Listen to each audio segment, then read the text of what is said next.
Traffic ngayong linggo. Sa wakas nakauwi rin. Tara, ayos na tayo ng gamit para makapagpahinga. Sakto, may holiday pa naman.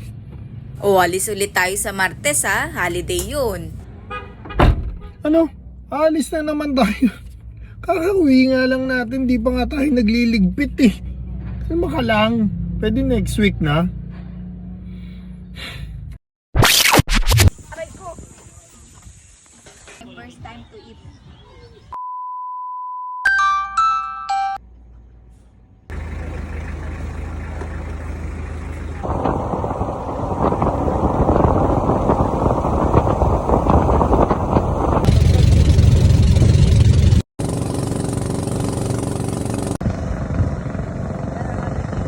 Yung puta. Pwede rin mag-bonfire. Doon na tayo eh. Magkano dala mong pera? 4. Kita mo, yan na lang pera natin. Alis ka kasi ng alis eh. Martes pa lang ngayon, kakauwi lang natin noong linggo galing sa galaan. Ganun talaga. Sabi nga kaya ka nagtatrabaho para may panggala ka. Aanin mo yung pera kung hindi ka na makagala. Happy ka ba dito? Yeah.